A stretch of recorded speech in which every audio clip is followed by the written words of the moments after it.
दोस्तों, आज की मेरी कहानी है सन्नाटा। श्याम और मनोज रामपुर गांव में नए नए आए हुए थे। मनोज को गांव के पोस्ट ऑफिस में नौकरी मिली थी, तो उसने गांव में एक किराए का मकान देख लिया था। मकान के मालिक दूसरे गांव में रहते थे। मनोज जब मकान देखने के लिए आया था, तो देखने में वह मकान ठीक ठाक ही लग रहा था। जब वह अपना सामान लेकर अपने पत्नी के साथ उस घर में पहुंचा, तो दोनों पति पत्नी ने मिलकर कमरे की साफ सफाई की। वह लोग काफी थके हुए थे, तो उन लोगों ने बस खिचड़ी बनाई और खाना खाकर सो गए। लेकिन आधी रात को ही कमरे में अजीब अजीब सी आवाजें आने लगी। वह लोग घबरा कर उठ बैठे। तभी एक मर्दाना स्वर गूंज उठा, कौन हो तुम लोग? भाग जाओ मेरे घर से, यह घर मेरा है। एक औरत की करुण रुदन की आवाज भी लगातार आ रही थी। यह सब सुनकर उन दोनों के तो होश ही उड़ गए। दोनों पति पत्नी उस वक्त घर से निकलकर बाहर आए और तुरंत ही मुखिया जी के घर पर पहुंच गए। मुखिया जी इतनी रात को उन दोनों को देखकर हैरान रह गए थे। जब वह लोग कहने लगे कि घर में किसी की आवाज आ रही है, कोई हमें डरा रहा है, तो मुखिया जी कहने लगे, बहुत सारे गांव वाले कहते हैं कि उस घर से अजीब अजीब सी आवाजें आती हैं। कई लोग तो भूत प्रेत होने की बात भी करते हैं, लेकिन हमें तो इन सब बातों पर यकीन नहीं है। आप लोगों को जरूर कोई वहम हुआ होगा। पुराना घर है, इसीलिए शायद आप लोग डर गए होंगे। चलिए मैं देखता हूँ। इतना कहकर मुखिया जी उन लोगों के घर गए। तब उन्हें कोई भी आवाज सुनाई नहीं दी, लेकिन मनोज और श्याम इतना डर गए थे कि उन लोगों ने अगले दिन ही घर खाली कर दिया। तब से तो गांव में और भी चर्चा तेज हो गई थी कि वह घर भूतिया है। तब से उस घर में कोई भी कदम रखने की हिम्मत भी नहीं करता था। उस घर के मालिक जब उस घर में आते थे, तब उन्हें कुछ भी महसूस नहीं होता था, लेकिन बाकी कोई भी उस घर में आता था तो उसे अजीब अजीब सी घटनाओं का सामना करना पड़ता था। एक दिन एक बहुत ही खूबसूरत लड़की पीले कलर की साड़ी पहनकर उस घर के दरवाजे के बाहर आकर खड़ी हो गई। उसने हल्के से हाथ लगाया तो दरवाजा खुल गया। वह आंगन में पहुंची। धीरे धीरे देखते हुए उसने आवाज लगाई, कोई है यहाँ पर? तभी उसने देखा कि बाहर वाले कमरे पर ताला लगा हुआ है। वह बारी बारी से इधर उधर के कमरे को देखने लगी। सभी कमरे बंद पड़े हुए थे। वह सोचने लगी कि बाहर जाकर किसी से पता करती हूँ। वह जैसे ही बाहर की ओर मुड़ने लगी, वैसे ही अचानक से मुख्य द्वार अपने आप ही बंद हो गया। फिर से वहाँ पर रहस्यमयी घटनाएं शुरू हो गईं। जोर जोर से हवा चलने लगी। एक आदमी डायन सी आवाज में गुर्राते हुए कहने लगा, कौन हो तुम? यहाँ क्या कर रही हो? यह घर मेरा है, निकल जाओ यहाँ से, मैं तुम्हें यहाँ रहने नहीं दूंगा। पीछे से एक औरत के रोने की आवाज भी आने लगी।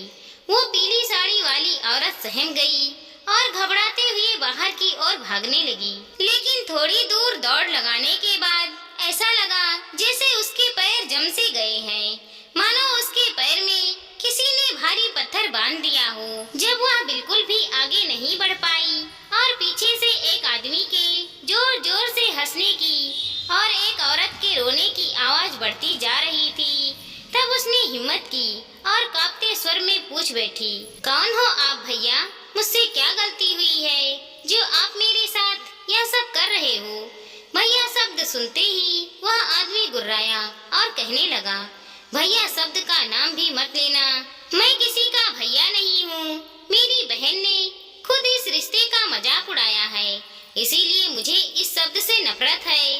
पीछे से उस औरत के रोने की आवाज और भी तेज हो गई। वह पीली साड़ी वाली औरत कहने लगी, देखो मेरा नाम मधुरी है, मैं आपको भैया कहकर नहीं बुलाऊंगी और मैं यहाँ रहने के लिए नहीं आई हूँ, बल्कि किसी के तलाश में आई हूँ।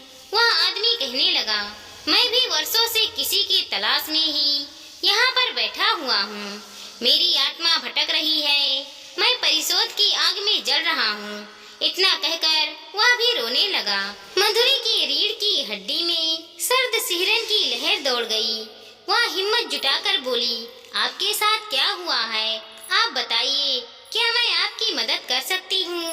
इस सवाल पर वहाँ सन्नाटा पसर गया।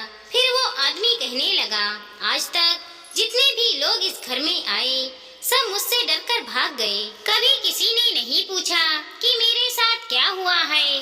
कभी किसी ने मेरी मदद करने के बारे में नहीं सोचा। लेकिन तुम मेरी मदद करना चाहती हो, इसीलिए मैं तुम्हें अपनी कहानी सुनाता हूँ। मैं इस घर का मालिक हूँ। मेरे बाद मेरे मामा जी अब इस घर की देखभाल करते हैं। इस घर में मैं अपनी बहन के साथ रहता हूँ। मेरी बहन बहुत ही खूबसूरत लड़की हुआ करती थी। मैंने अपनी पढ़ाई शहर से पूरी की थी। उसके बाद मैं गांव चला आया था और अपनी खेती का काम देखता था। मेरे पापा के गुजरने के बाद मैं ही अपनी छोटी बहन का ध्यान भी रखने लगा था। एक दिन मेरा दोस्त गांव आया। वह पढ़ लिख कर डॉक्टर बन चुका था और उसकी पोस्टिंग गांव के सरकारी अस्पताल में हुई थी। गांव में उसके रहने की फिलहाल कोई व्यवस्था नहीं हो पाई थी और वह मेरा दोस्त था, तो मैंने उसे अपने ही घर पर किराए पर रख लिया। वह न केवल गर्भवती महिलाओं का इलाज करता था, बल्कि जो औरतें मां नहीं बन पाती थी वह उनका भी इलाज करने लगा। जो भी औरतें उससे इलाज करवाती थी उसकी गोदी जरूर भर जाती थी, जिसके कारण गांव में उसकी खूब वाहवाही होने लगी थी। हालांकि मुझे उसकी तरक्की देखकर अच्छा लगा था, लेकिन जिस तरह वह औरतों से हंसी मजाक करता था वह देखकर मुझे उसके चरित्र पर संदेह होता था।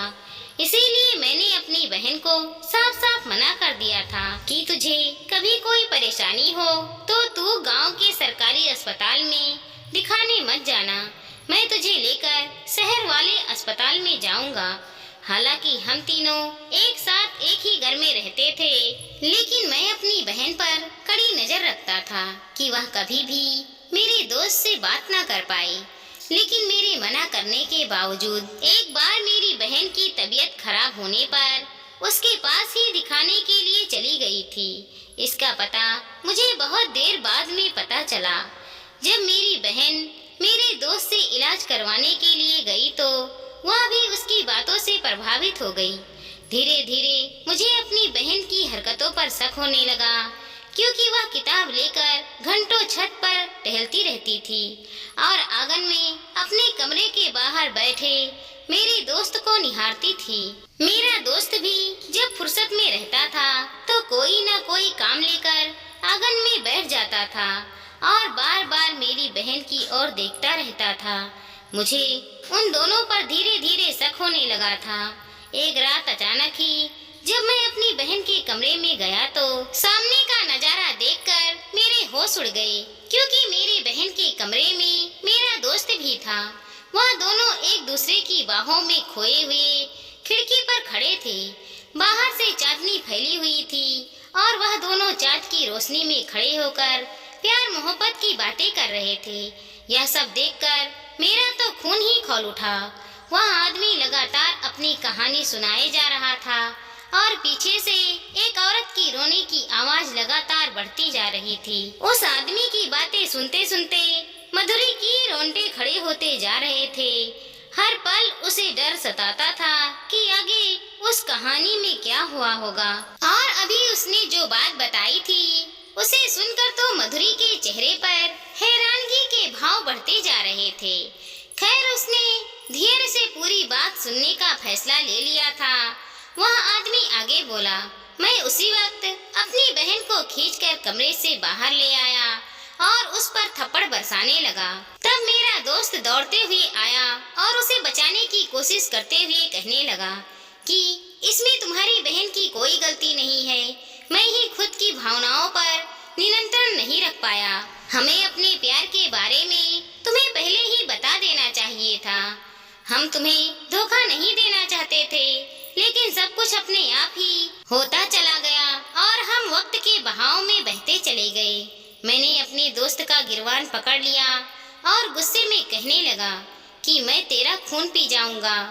मैंने तुझे अपने घर में आश्रय दिया और तूने मेरी बहन के साथ खिलवाड़ किया। तभी मेरी बहन उठकर खड़ी हो गई और हाथ जोड़ते हुए कहने लगी, भैया हमें माफ कर दो, तुम इन्हें कुछ मत करो क्योंकि मैं इनके बच्चे की माँ बनने वाली हूँ। यह सुनकर मेरे हाथ की पकड़ अपने आप ही ढीली होती गई और मैं सिर पकड़कर आंगन में बैठ गया। तब मेरा दोस्त हिम्मत जुटाकर मेरे पास आया और कहने लगा, यार मेरा इरादा गलत नहीं है, हम दोनों एक दूसरे से बहुत प्यार करते हैं और हमने एक मंदिर में जाकर शादी भी कर ली है ताकि कोई हमें एक दूसरे से अलग ना कर पाए। मैंने तुम्हारे घर की इज्जत के साथ खिलवाड़ नहीं किया है, मैंने इससे शादी की है। मैं इसे खोने से डरता था, इसीलिए मुझसे यह गलती हो गई। लेकिन अब मैं सोच ही रहा था कि यह बात सबको बता दूं और अपने रिश्ते को सबके सामने एक नाम दे दूं, क्योंकि अब इसके गर्भ में एक मासूम बच्चे की जान भी पल रही है। मैं अपने घर जाता हूँ और अपने मम्मी पापा से बात करके जल्द ही उन्हें यहाँ लेकर आऊँगा। फिर हम धूमधाम से पूरे गांव के सामने दोबारा से शादी करेंगे। अब मेरे पास मेरे बहन की इज्जत बचाने का और कोई रास्ता नहीं रह गया था। मैंने सोचा शायद यही लड़का मेरी बहन की किस्मत में होगा। वैसे भी वह पढ़ा लिखा डॉक्टर था और मेरी बहन ने उसे पसंद किया था, तो मैं भी इस रिश्ते के लिए मान गया। फिर मेरा दोस्त वापस आने की बात कहकर अपने घर चला गया। उसके बाद 8 महीने बीत गए और वह नहीं आया। मैं रोज अपनी बहन को कोसता था कि कहाँ गया तेरा प्रेमी, वह तुझे धोखा देकर चला गया ना। मेरी बहन भी रोज रोज के तानों से टूट चुकी थी। अपने बढ़ते हुए पेट के आकार को छुपाने के लिए उसने घर से बाहर निकलना भी बंद कर दिया था। एक दिन उसकी सहन शक्ति की सीमा टूट गई और उसने अपनी जान दे दी। मैं यह सदमा सहन नहीं कर पाया और सोचने लगा कि अब तो सब लोगों को पता चल ही जाएगा कि यह प्रेग्नेंट है। मैं उन लोगों को क्या जवाब दूंगा, इसीलिए मैंने भी अपनी जान दे दी और घर में आग लगा लिया। मगर हमें मुक्ति नहीं मिली, हम आज भी यहाँ भटक रहे हैं। मेरी बहन तो किसी से कुछ नहीं कहती है, बस दिन रात रोती रहती है। लेकिन मैं परिशोध के आग में जल रहा हूँ कि कभी ना कभी मैं उस घटिया इंसान से बदला लूंगा जिसने मेरी बहन की जिंदगी बर्बाद की। मैं उस नालायक अमित की जान ले लूंगा। मधुरी यह सब सुनकर सतब सी रह गई थी। उसने कांपते स्वर में कहा, तुम्हारे दोस्त का नाम अमित था? यह सुनकर वह आदमी कहने लगा, हाँ, क्या तुम उसे जानती हो? अब अगला सवाल मधुरी ने फिर से पूछा, क्या तुम्हारा नाम प्रकाश है और तुम्हारी बहन का नाम चंचल है? यह सुनते ही वह बेचैनी से कहने लगा, हाँ, लेकिन तुम यह सब कैसे जानती हो? मधुरी ने धीरे से कहा कि तुम अपना परिशोध कभी नहीं ले पाओगे, तुम अमित को कभी नहीं मार सकते क्योंकि वह इस दुनिया में है ही नहीं। यह सुनते ही प्रकाश सदब सा रह गया। वह कहने लगा, यह तुम क्या बोल रही हो और कौन हो तुम अमित को कैसे जानती हो? वह धीरे से बोली कि मैं अमित की बहन हूँ। मेरे भैया जब शहर आए तो उन्हें मम्मी पापा से यह सब कहने का मौका ही नहीं मिला। जब वह शहर पहुँचे तो हमारे घर के बाहर ताला लगा हुआ था। भैया ने पापा को फोन लगाया तो पापा ने उन्हें हमारे नए घर पर आने के लिए कहा। हम दूसरी जगह पर किराए का मकान लेकर रह रहे थे। जब भैया घर पर पहुँचे तो मैं भैया को देखते ही फूट फूट कर रोने लगी। भैया हैरानी से बोले कि जब अपना घर है ही तो आप लोग यहाँ किराए का मकान लेकर क्यों रह रहे हैं और छोटी रो क्यों रही है? तब मेरे पापा ने सब कुछ बताया कि भैया के पीठ पीछे हमारे साथ क्या हुआ। एक शाम मैं कॉलेज से घर आ रही थी तो कॉलेज के ही एक मनचल लड़के ने मुझे किडनैप कर लिया और मेरे साथ जबरदस्ती की। मैं गहरे सदमे में थी। पापा मेरे इंसाफ के लिए लड़ने लगे। उन्होंने जब पुलिस कंप्लेन की तो उस लड़के ने हम सभी को जान से मार देने की धमकी दे दी। इसीलिए हमने रातों रात वो घर छोड़ दिया और नए मोहल्ले में किराए का मकान लेकर रहने लगे थे। जब भैया को यह सब पता चला तो भैया भी गुनहगार को सजा दिलवाने के लिए निकल पड़े। लेकिन उस लड़के के गुंडों ने मेरे भैया को मार डाला। हालांकि भैया के गुजर जाने के बाद उस लड़के को भी उम्र कैद की सजा मिली, लेकिन इससे अब सब कुछ ठीक होने वाला तो नहीं था ना। इतना कहकर मधुरी फूट फूट कर रो पड़ी। फिर थोड़ी देर की खामोशी के बाद वह धीरे से बोली, आज 10 सालों के बाद मैंने भैया का वह बैग खोला जिसे वह यहाँ से लेकर गए थे। उस बैग में एक पत्र रखा हुआ था। उस पत्र में मेरे भैया ने लिखा था कि मम्मी पापा प्रणाम। मैं यह बात आपको बोलकर नहीं बता सकता क्योंकि यह सब कहते हुए मुझे शर्म आती है। गांव में मुझे एक लड़की से प्यार हो गया है। उसका नाम चंचल है। उसका भाई प्रकाश मेरा दोस्त है और मैं चंचल से शादी करना चाहता हूँ। आप लोग प्लीज इनकार मत कीजिएगा क्योंकि चंचल मेरे बच्चे की माँ बनने वाली है। यह पत्र पढ़ने के बाद मेरे पैरों तले जमीन ही खिसक गई और मैं सोच में पड़ गई कि जब भैया यहाँ वापस नहीं आए होंगे तब वहाँ पर मेरी भाभी का क्या हाल हुआ होगा। इसीलिए मैं यहाँ पर अपनी भाभी से मिलने के लिए और उन्हें यह बात बताने के लिए आई थी कि मेरे भैया अब इस दुनिया में नहीं हैं। लेकिन यहाँ आकर तो मुझे कुछ और ही पता चला। इतना कहकर वह फूट फूट कर रो पड़ी। प्रकाश भरे गले से बोलने लगा, इसका मतलब अमित धोखेबाज नहीं था। तभी इतने सालों में पहली बार चंचल की आवाज गूंजी, भैया मैं कहती थी ना मेरा प्यार गलत नहीं हो सकता। मेरे अमित ने कोई गलती नहीं की, बल्कि शायद वह वक्त ही गलत था। आज मेरे जलते मन को भी शीतलता मिल गई कि मेरा अमित धोखेबाज नहीं था और वह मुझसे सच्चा प्यार करता था। अब मैं यहाँ से जा रही हूँ, प्रकाश कहने लगा। मैं भी बेकार में परिशोध की आग में जल रहा था। अब मुझे भी जाना होगा। इतना कहकर धीरे धीरे दोनों धुएं के रूप में हवा में विलीन होने लगे। उस समय मधुरी ने उन दोनों की एक हल्की सी झलक देखी। फिर घर में शांति छा गया। मधुरी अपने आंसू पोंछते हुए घर से बाहर निकल आई। उसके रोंगटे अभी भी खड़े थे। हालांकि यह सब करके उसे कुछ हासिल तो नहीं हुआ था, लेकिन फिर भी उसके मन को सुकून मिला था। उसे यह भी महसूस हो रहा था कि कहीं ना कहीं आज उसके भैया को भी शांति मिल गई होगी, क्योंकि आज उसने अपने भैया को बेगुनाह साबित किया था और 2 आत्माओं को मुक्ति भी दिलवाई थी। अगर आज अमित की बहन ने उन आत्माओं को मुक्ति न दिलवा पाती तो जिंदगी भर वह आत्माएं भटक भटक कर रह जाती। दोस्तों, हमारी इस छोटी सी कहानी को लाइक करें, शेयर करें और चैनल पर नए हैं तो सब्सक्राइब करें। साथ ही साथ मिलते हैं अगले वीडियो के साथ। तब तक के लिए धन्यवाद दोस्तों।